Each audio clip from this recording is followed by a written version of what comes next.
চন্দনবাবু তার স্ত্রী নিকিতা দেবী এবং এক মেয়ে সুলেখার সাথে বসবাস করত। সুলেখা অত্যন্ত ধনী পরিবারের মেয়ে ছিল।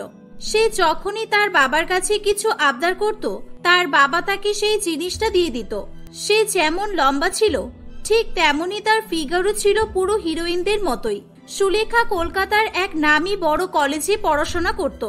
সে এতটাই আকর্ষণীয় ছিল, কলেজের প্রত্যেকটা ছেলে তার সঙ্গে বন্ধুত্ব করতে চাইতো, কিন্তু সে কোনো ছেলেকে পাত্তা দিত না।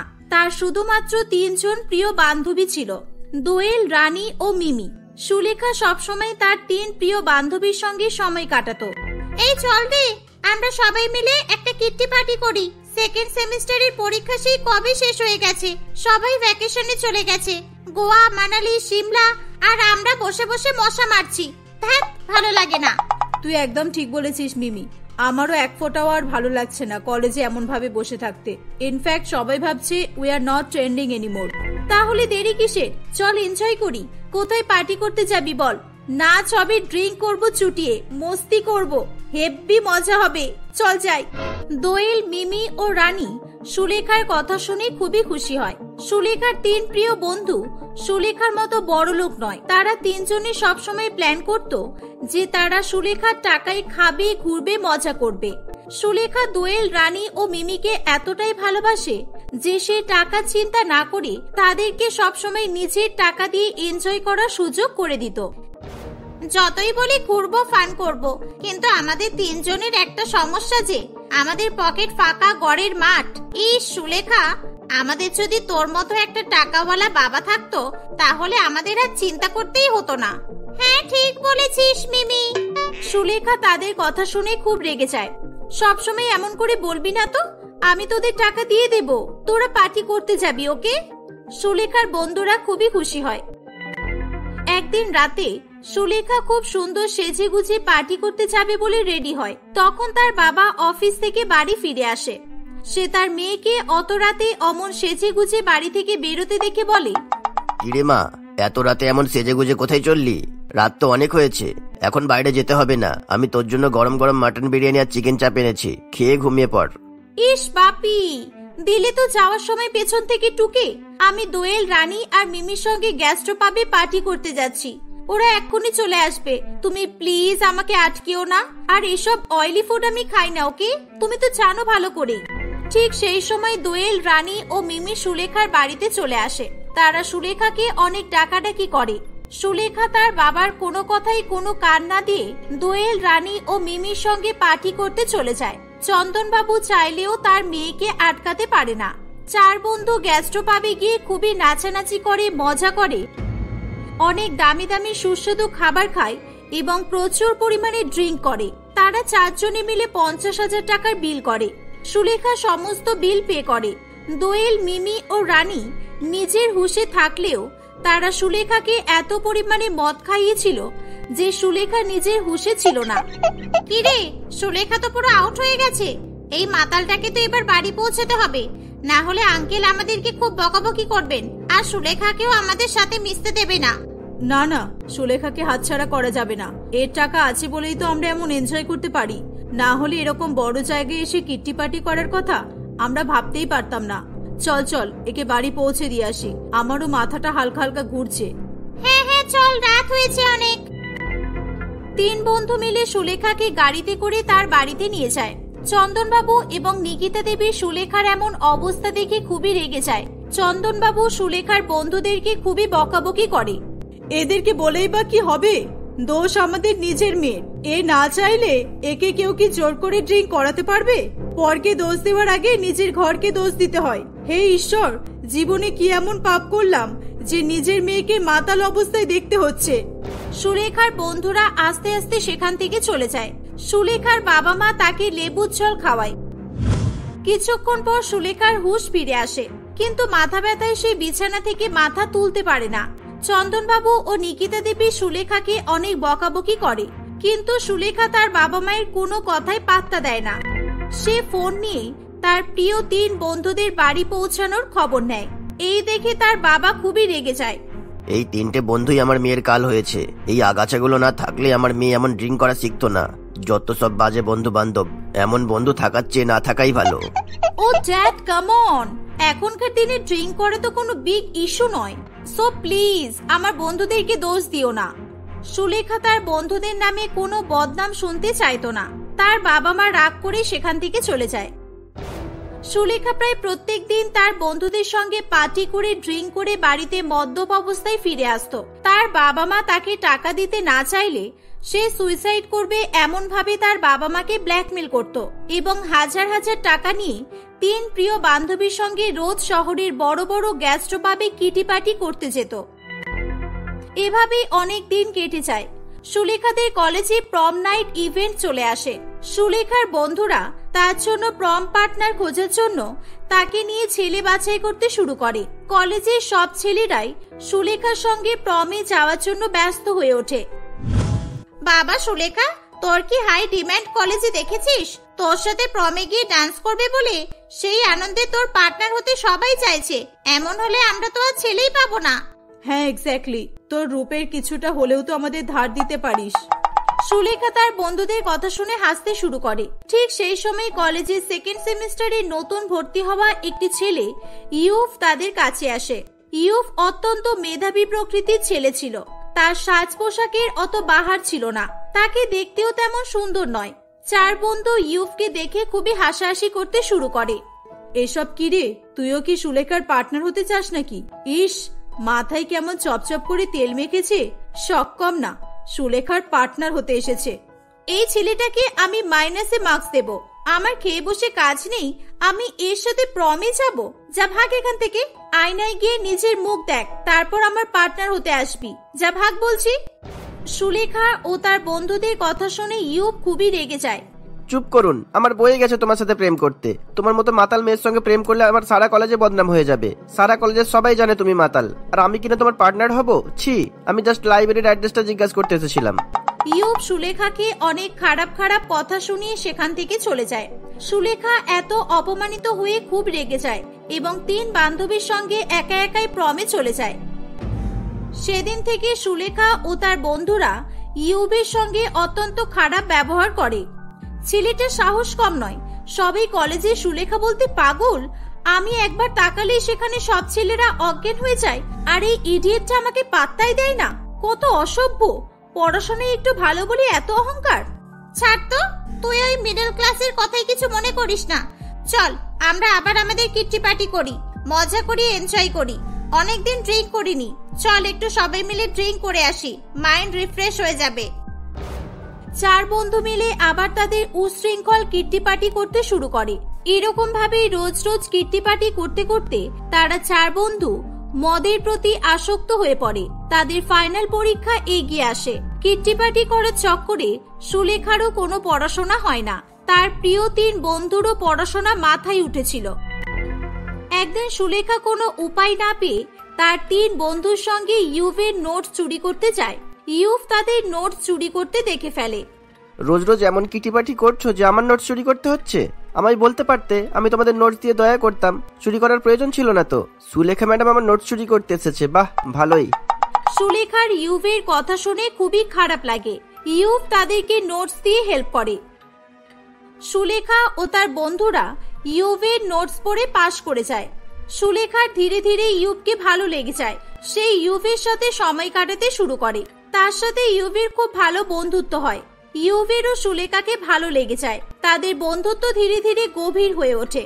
সুলেখা তার বন্ধুদেরকে কম সময় দিতে শুরু করে। সে অনেকটা সময় এখন ইউভের সঙ্গেই কাটায়। একদিন, সুলেখা, তুমি রোজ রোজ তোমার ওই 3টে বন্ধুর সাথে কিটি পার্টি করো না। মদ খাওয়া ভালো না সুলেখা। তোমার বাবা তোমায় কত কষ্ট করে মানুষ করেছে, আর তুমি তার কষ্ট করে ইনকাম করা টাকা এইভাবে কিটি পার্টি করে তোমার নচ্ছার 3 বান্ধবীর পেছনে নষ্ট করছো। ওরা তোমার প্রকৃত বন্ধু হলে এমন করতো না। আমার বান্ধবীদের নামে কিছু বলো না, ওরা খুব ভালো। কিন্তু তুমি যখন বললে, তখন আমি আর কিটি পার্টি করবো না, মদও খাবো না, কেমন? সুলেখা ধীরে ধীরে কিট্টি পার্টি করা বন্ধ করে দেয়। দোয়েল, মিমি ও রানী সুলেখার এমন পরিবর্তন কিছুতেই মেনে নিতে পারে না। তারা সুলেখাকে কিট্টি পার্টি করার জন্য ইমোশনাল ব্ল্যাকমেল করা শুরু করে। ইউবকে পেয়ে আমাদেরকে তো আর পাত্তা দিস না, চল না প্লিজ একটা কিট্টি পার্টি করি। প্লিজ না করিস না, আমরা কিন্তু খুব রেগে যাব। এই, তুই যদি আমাদের সাথে কিটি পার্টিতে না যাস, আমরা কিন্তু তোর সাথে আর কথা বলবো না বলে দিলাম। কোনো বন্ধুত্ব রাখবো না, তাই তোকে আমাদের সঙ্গে কিটি পার্টি করতেই হবে। আর এবার কিটি পার্টি হবে আমার বার্থডের দিন, আমার বাড়িতে। সুলেখা হাজারবার বারণ করলেও তার বন্ধুরা কিছুতেই তার কথা শুনতে চায় না। তারা সুলেখাকে কিটি পার্টি করার জন্য ভীষণ জোর করলে সুলেখা কিটি পার্টি করতে বাধ্য হয়। সে ইউবকে মিমির বাড়িতে পার্টির কথা জানায়। ইউব সুলেখার কথা শুনে খুবই রেগে যায়। সুলেখা ইউবের কথা না শুনে সেদিন মিমির বাড়িতে চলে যায়। সুলেখা সেদিন হাতে একটি অত্যন্ত দামি ডায়মন্ড রিং পরে পার্টিতে গিয়েছিল। দোয়েল, মিমি এবং রানীর চোখ সুলেখার ডায়মন্ড রিং এর উপর তার বন্ধুদের চোখ পড়ে। তাদের তিনজনেরই সুলেখার ডায়মন্ড রিং দেখে ভীষণ লোভ হয়। এই সুলেখা, তোর এই ডায়মন্ড রিংটা তো দারুণ দেখতে, আগে তো কখনো দেখিনি। অনেক দাম মনে হচ্ছে, তাই না? কবে নিলি রে? এখন সব নতুন নতুন জিনিসপত্র কিনিস, আমাদের আর জানাশো না বল? আমরা তোর বন্ধু নই? আরে না না বাবা, এই ডায়মন্ড রিংটা এক্সক্লুসিভ। বাবা দুবাই থেকে আমাকে এনে দিয়েছে, তাই তোর বার্থডেতে পরে আসলাম। বুঝলি, তোরা আমার প্রিয় বন্ধু, তোদের না জানানোর কি আছে রে ভাই? এই ডায়মন্ড রিংটা যে করেই হোক ওর কাছ থেকে আদায় করতেই হবে। এই রিংটা বিক্রি করলে যা টাকা আসবে তাতে আমাদের সারা বছর কিটি পার্টির টাকা উঠে আসবে। সুলেখাকে আর ডাকতে হবে না। হ্যাঁ, ওটা চুরি করতেই হবে। দোয়েল, মিমি এবং রানী সুলেখার ড্রিঙ্কের মধ্যে হাই পাওয়ারের ঘুমের ওষুধ মিশিয়ে দেয়। এর ফলে সুলেখা ঘুমের ঘোরে টলে পড়ে। সুলেখার তিন বন্ধু তখন তার হাত থেকে রিংটা চুরি করে নেয়। অন্যদিকে সুলেখা অনেকক্ষণ ফোন না ধরায় ইউভির খুব টেনশন শুরু হয়।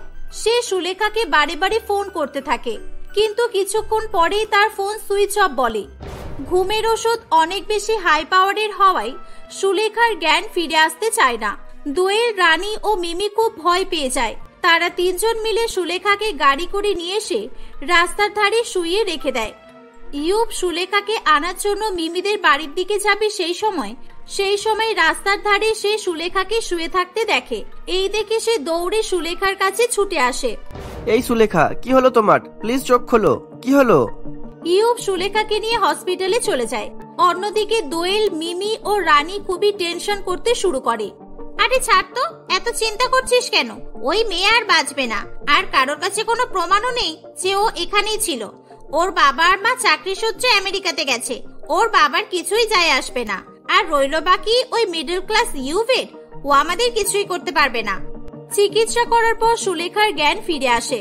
সে ইউভকে সব ঘটনা বলে। সুলেখা খুব ভয় পেয়ে যায়। সে ভীষণ কান্নাকাটি করে। নিজের হাতে ডায়মন্ড রিংটাও সুলেখা খুঁজে পায় না। ইউব সব ঘটনা বুঝতে পারে। ইউব ও সুলেখা সঙ্গে করে পুলিশ নিয়ে মিমিদের বাড়িতে আসে। তারা সুলেখাকে দেখে ভীষণ ভয় পেয়ে যায়। তোদেরকে বন্ধু বলতে আমার ঘৃণা হচ্ছে। আমি কিনা তোদের মতো কাল নাগিনীদের কিট্টি পার্টি করিয়ে হাজার হাজার টাকা ওয়েস্ট করেছি। ছি, একটা ডায়মন্ড রিং এর জন্য তোরা আমাকে প্রাণে মেরে ফেলতে চাইছিলিস। দোয়েল, মিমি এবং রানী সুলেখার কাছে ক্ষমা চায়, কিন্তু সুলেখা তাদের তিনজনকে ক্ষমা করে না। পুলিশ তাদেরকে ধরে নিয়ে চলে যায়। সুলেখা আজ জীবনে কোনোদিনও কোনো কিটি পার্টি করে না।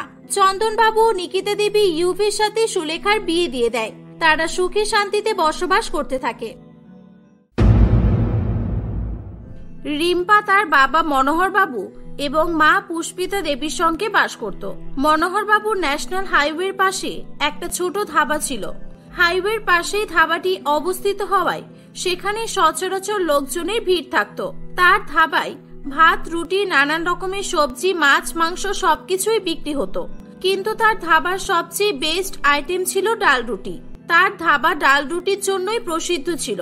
কম টাকায় পেট ভরে খাবার খাওয়ার জন্য মানুষ সেখানে আসতো। রিম্পার বাবা মায়ের খুব ইচ্ছা ছিল তাদের একমাত্র মেয়ে রিম্পার ধুমধাম করে বিয়ে দেওয়ার। গিন্নি, এই নাও, এতে 2000 টাকা আছে। কালকে টাকাগুলো ব্যাংকে ফেলে আসবে, কেমন? কিসের টাকা বাবা?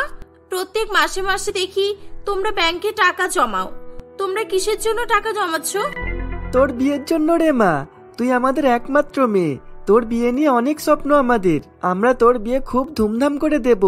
একটা ভালো ছেলে দেখে, ভালো পরিবার দেখে তোর বিয়ে দেব। তোকে সুখী থাকতে দেখে আমরা শান্তিতে মরতে পারবো তবে, বুঝেছিস? মনোহর বাবু তার মেয়ের জন্য ভালো ছেলে খুঁজতে শুরু করে। ইতিমধ্যেই ঘটক মশাই বিশ্বজিৎ নামে একটি ছেলের সন্ধান দেয়। বিশ্বজিৎ তার বাবা ও মায়ের সঙ্গে রিম্পাকে দেখতে আসে। রিম্পা খুবই শিক্ষিত এবং সুন্দরী মেয়ে হওয়ায় তারা রিম্পাকে অতি সহজেই পছন্দ করে ফেলে। 3 মাস পর তাদের বিয়ের ডেট ফাইনাল করা হয়। মনোহর বাবু এবং পুষ্পিতা দেবীর আনন্দের শেষ নেই। তারা তাদের মেয়ের বিয়ের জন্য নানান রকমের প্ল্যান করতে থাকে। রিম্পা, মা একবার এদিকে আই তো। এই যে আমার মা এসে গেছে। আপনার কাছে নেকলেস, কানের দুল, বাউটির যা যা ডিজাইন আছে আমার মেয়েকে দেখান। রিম্পা মা, তোর কোনগুলো পছন্দ তুই দেখে নে। আমি বুঝতে পারছি না কিছু। ও মা, দেখো না, আমি কনফিউজড হয়ে পড়েছি। এটা নেব নাকি এটা নেব? এই যে এটা ভালো লাগছে তো। এই নেকলেসটা পরলে তোকে দারুণ মানাবে। বিয়ের দিনে আমাদের মেয়েকে একেবারে পরীদের মতো দেখাবে। এভাবেই মনোহর বাবু তার মেয়ের বিয়ের বন্দোবস্ত করতে থাকে। বিয়ের জন্য নানান রকমের শপিং, কেনাকাটা চলতেই থাকে। দেখতে দেখতে বিয়ের দিন খুব কাছাকাছি চলে আসে। রিম্পার বিয়ের আর মাত্র 1 দিন বাকি ছিল। বিয়ের আগের দিন রাত্রিবেলা লোকজনে তাদের বাড়ি ভরে ওঠে। গিন্নি, শুনছো? আমাকে একটু বাজারে যেতে হবে। ক্যাটারার বললো রান্নার কিছু সরঞ্জাম কম পড়েছে, আমি নিয়ে আসছি। তুমি এদিকটা খেয়াল রেখো। এই বলে মনোহর বাবু বাড়ি থেকে বেরিয়ে পড়ে।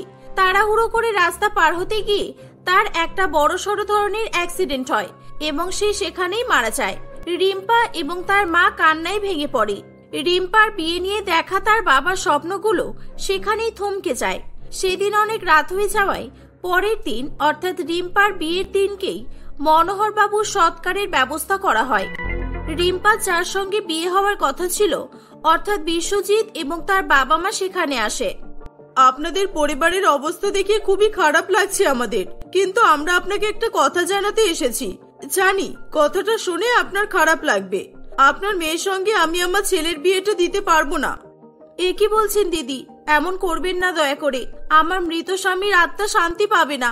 নিজের হাতে করে বিয়ের সমস্ত আয়োজন করে গেল, আর শেষ মুহূর্তে যে এরকম হবে কে জানে বলুন। আপনারা দয়া করুন, একবার আমার মেয়েটার মুখের দিকে তাকান। না, আমরা পারবো না।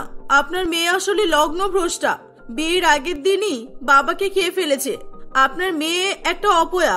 এর সঙ্গে আমার ছেলের বিয়ে দিলে আমার ছেলেরও তো ক্ষতি হতে পারে। সবকিছু জেনে শুনে এরকম একটা মেয়ের সঙ্গে আমার ছেলের বিয়ে দিতে পারবো না। এই বলে ছেলেপক্ষ বিয়ে ভেঙে সেখান থেকে চলে যায়। রিম্পা এবং তার মায়ের উপর শোকের ছায়া নেমে পড়ে। কিছুদিনের মধ্যেই তাদের বাড়িতে কয়েকজন লোক এসে হাজির হয়।